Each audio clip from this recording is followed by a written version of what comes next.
that come back home from school, well, when you see the video, you will understand. I don't want to spoil the fun about this one too. Okay? Watch video. We'll come back and we'll talk about it as we begin to round up. Okay? See you at the other side.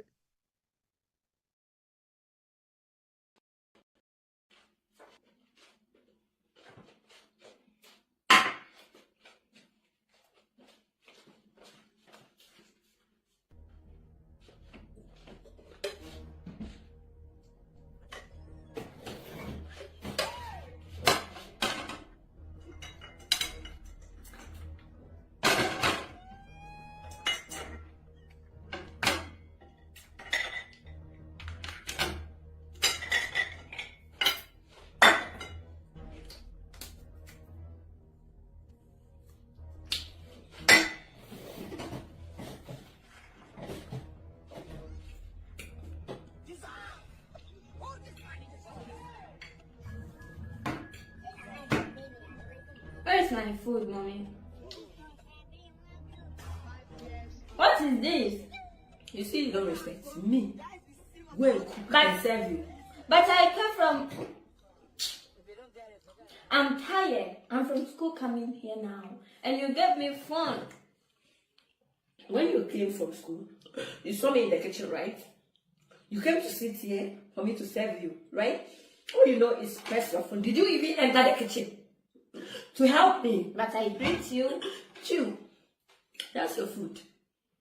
If you need charger, oh, take. Chew. After this, you can charge it. You'll be full. That's not fine. Give me my phone.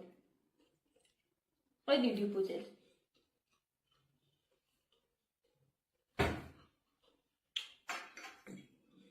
Oh, where's my food? I'm hungry. I will wet your face. You are hungry. You are hungry. I said, this is your food.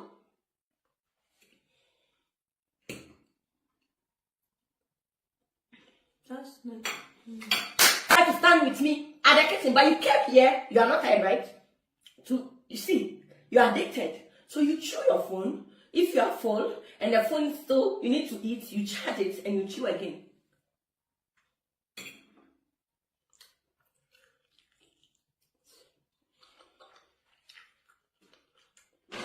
Where's my food? This is the last food I have in the house. I'm going to check. I said there's no food here. Oh, it's not spicy enough. I'm going to check. Nonsense. Mommy! Oh, please, where's my food? I'm hungry. Is this the only food you cook? See, is this the only food? So what about Emily and Lucas and Dad? They are my problem. You are not my problem. Chew your phone. Chew. Chew. Ah! And if you are full, let's see. Nonsense.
types of devices designed for different ages to,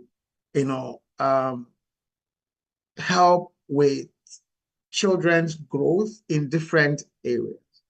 Okay, that doesn't need to be a one size fits all specification for when children who get electronic devices for study or for play. What's important here is regulation. It's regulation. We're talking about the time.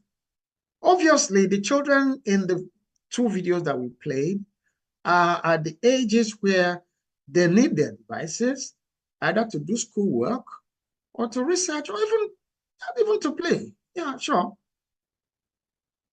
But the time for using those devices need to be regulated, but not in hostile manners. In the two videos that we showed, there was no hostility. I saw comedy, or I see comedy. I see creativity. Okay, I don't see hostility. I see the parents in both cases making efforts to win back their children. Draw their attention to the fact that there are times that they are spending with devices and online could be spent, that some of it and need to be spent doing some things within the family, especially things that would also benefit them. Cooking benefits you. You are not going to be with your parents forever, with your mother forever, with your father forever. You're going to have to live by yourself at some point in time in your life. At some other point in time, you would have to live with someone else who's not your parent. A husband, a wife, a partner, a colleague. So those skills that you would have acquired at home, from home, would help you to be able to live in the larger society, make your contribution in the larger society, and not become a liability on society or anybody else. Okay?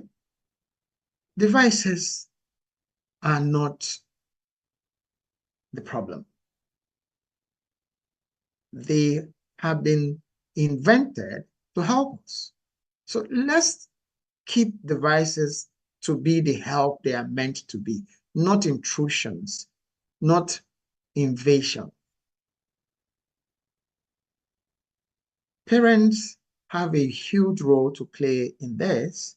First of all, like the community member who asked, at what age should children be given their first devices? Well, first, who will give the first device? It's still the parents. They are still the one who's going to take your money, go buy the device, and give to the child.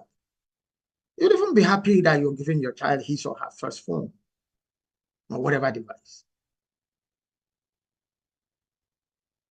Besides, the devices help you to do some other things with the children, especially you're working. You want to know what's happening with them. You want to know where they are. Are you home? What's happening? You need the devices. So the issue here is that you have to control the use of the devices in creative ways, not in because I said so, or well, I'm daddy, I can use my phone anytime I like. You can't. In both videos that we played today, we didn't see any of the parents exhibiting the do as I say syndrome. No. In the first video, the mother of the house made the father of the house to drop all his devices before he could get his rightful portion of the meal. And that worked. In the second video, the mother of the house didn't say, well, you didn't come to help me to cook in the kitchen. Well, I'm not serving you any food, okay? And then brings her own food, puts on the table, and is eating, and is also then browsing. No, it's at the meal, it's at the table with her meal, enjoying her meal, no device.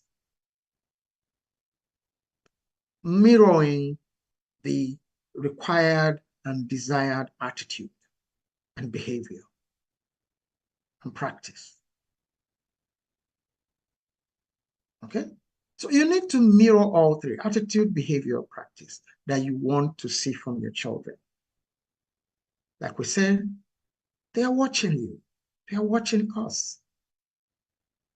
It's not about what we say, it's about putting our hands where our mouth is, meaning practicing what you preach. But you must also then be available, must be attentive, must be observant to see what your children are spending their time on, for you to be able to want to correct anything in the first place, for you to want to, be thinking of creative ways to correct whatever it is. If you're not paying attention, if you're not available, you've not even started, you don't know what's going on.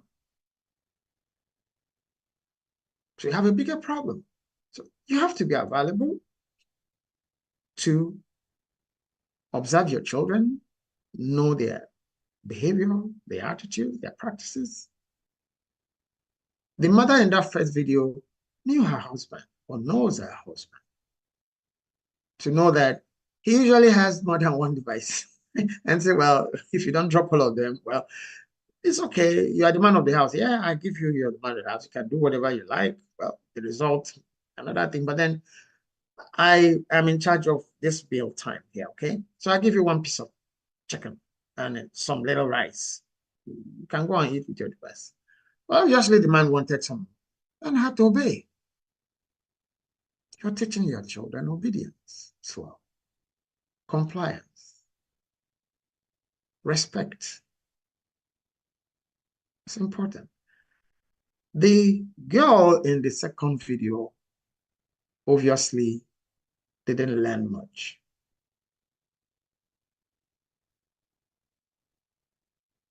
But the mother stood her ground, which is important. Let the children know that their rights stop where yours starts. Every one of us have rights. In the family, in the society, in the workplace, wherever we find ourselves. We're all humans. We have equal rights, yes. But then see, our rights come into conflict with the rights of others. So the regular formula for getting along is for all of us to know that your right stops where my own starts. That way we can flow. Because the first thing that happened in that relationship is that there's an acknowledgement that you do have a right, I do have a right. So parents have rights, children have rights. The mother has gone ahead to say, okay, I know you have rights, don't scream at me, okay, don't say I won't give you food. Fine, okay, those are your rights, I'll give you food. I'm not screaming, I'm not talking. She didn't even talk, she didn't say nothing. She just put a bowl there. You want your food? She has a spoon. You want your food? Fine, drop the device there. She drops, okay, yep, I serve you your right. I've exercised my own right. Parents, exercise your rights. Teach your children well. Show them the way. Let them know that certain behavior, certain attitudes, certain practices are not acceptable in your family. When you do that in your family, they will probably become the beacons amongst their peers out there. And most importantly, they're going to have their families and their own children sometime. If you're giving them the right kind of foundation, they are not likely going to walk away from it. So that's our show for today on the Slow Parenting Podcast.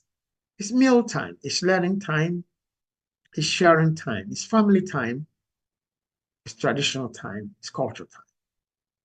Keep it that way and keep talking in your family. Remember, you can't talk enough. Talking keeps your family bonding. It clarifies issues. It sets example. Thank you so very much. It's still the Slow Parenting Program. Be with us again next week, same time, Wednesday, 1 p.m. Eastern Standard Time, US and Canada, and 7 p.m. West African Time, including Nigeria. Please, please, please support us, support the Slow Parenting Podcast. Share with your friends, subscribe to join us, okay? And then always, always, always, as you watch, comment, engage, and you can be sure we'll respond. Even if you are not part of the live stream, as you watch the videos, you have any issues that stand out for you on any of the videos, make your comment or respond. Thank you so very much for being with us today. See you again next week. Bye-bye.